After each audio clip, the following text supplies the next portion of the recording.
Hello everybody, my name is James Howe and this is Chef at Home. Today I've been challenged to create family meals that will feed at least 4 for under £10. So I'm going to hand over now to James of the future, who will have already been to the shop, so let's see what we got. Thank you very much, James of the past, what a splendid individual you are.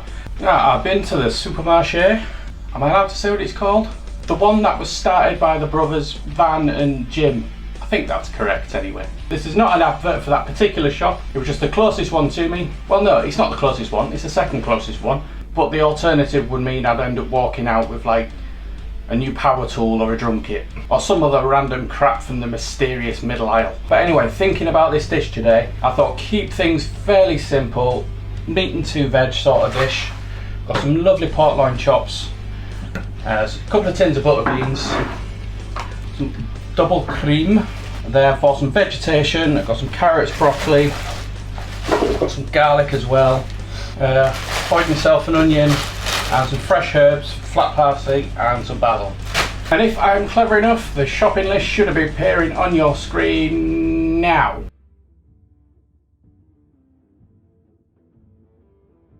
Alright, on with the cooking. So, pan on, splash of oil, grab out my pork.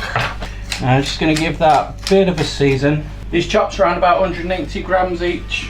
They do have the bone in, so if you don't like that, I would advise cutting that off instead of buying it without, because they tend to be a bit dearer. So these chops into this pan, and we're just going to start caramelising them. While that's sealing off, grab out my carrots.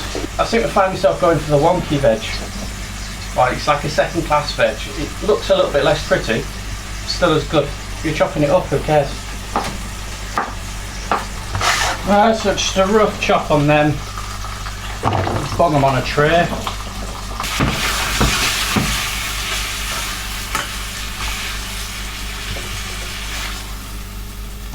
I'm just going to lay that sealed pork on top of the carrots, so they're going to help flavour it as it's cooking. And then just grab your onion, just going to chop it down into small chunks, rough chop, nothing too precise here. Again, like I try and go for as much loose stuff as possible. One, it's a bit cheaper, and two, the colossal amount of extra plastic there is in supermarkets. It's ridiculous. I know they're doing the whole bag for life thing, but most people have got about 40 of the bleeding thing. Right, so all my pork sealed. And turn that hob right down.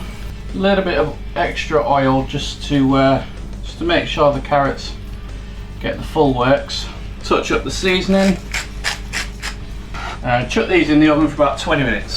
Then the pan we cook the pork in, chuck in your onions. So as the onions cook, they're going to soak up all the juice that has come out of the pork and been left in that pan. We're going to do it on low because we don't want to colour them, just want to soften them. Grab myself a bit of garlic. Top of my head, these are just over 50p for 4 bulbs of garlic. For 4 bulbs of garlic, and you're only going to use a couple at a time. Crush them up, whip the skin off, keep one back for something in a bit, and to the 2 just rough chop down again, and into your pan with your onions. That ain't going to take long, so I'm going to drain off my butter beans. I know like the go-to response for like carbs in your meals, like pasta, rice, spuds go with everything. But it's nice to have a bit of variety. The onion garlic, nice and soft. My drained butter beans here. Hoy them in as well. And again, just let everything soak up the flavour. Doesn't have to be dear to taste good. I put a post out on the Facebook group. I was asking like sort of meals my mum used to make as a kid. This is around Mother's Day, and the responses were stuff like ham, egg and chips, lasagna, baked tomato and cheese I think was one of them. Like really nice, wholesome, simple stuff. No bugger was putting fillet steak on the list. Anyway, into that pan, bit of cream, around about 250ml.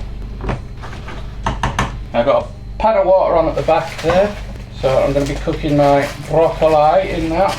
Nice and easy prep. Just cut away the florets. Then the stalks, I just tend to chop them down into sort of baton sort of shapes. They're really nice bits, and for some reason everyone gets taught to chuck them away, but they're really bloody tasty, so there's no need to. Splash your salt in your water. It's going to boil for about 5 minutes. Like it a bit softer, cook it longer obviously. But I'm not really a big fan of mushy veg. Try my damnedest to not boil the arse off something. Then a bit of herbage. Again, like, I haven't used all of these, nowhere near. They'll do for another few meals. Right, we'll separate out a bit of parsley. The rest, the basil and the rest of the parsley into a food processor with that garlic we held back. A glug of oil. This is essentially going to be like a dressing, a pesto type thing, but not quite. And after a whiz, that can just sit there. And this last bit of parsley, quick run over with a knife, nothing too precise again, and then into your butter beans. Now just clean myself down, get ready to plate up. Just to keep myself honest, I'm going to do 4 plates just to make sure what I'm saying isn't utter crap. So I'm with me butter beans, whatever you want to call it, cassoulet. Now this isn't going to be restaurant sort of presentation stuff here. Chefy bollock free zone.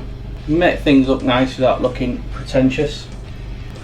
Pork chops, just sit them on top.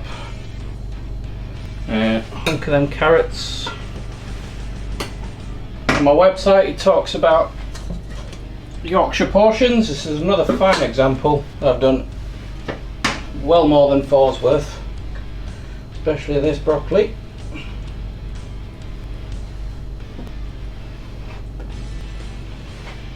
And then the last little bit, just a little bit herb dressing over the pork, just lifts the flavours a little bit. There we go, 4 meals under a tenner, pork loin chops, butter bean casserole, broccoli and roast carrots. I'm going to need your help naming this dish, so I'll create a suggestion box on Patreon or Facebook or something. I'll put it in the description. Let me know what you'd call it. But I've answered the challenge. Probably going to do one of these again because I really enjoyed that. So thank you very much for watching. I'll see you next time.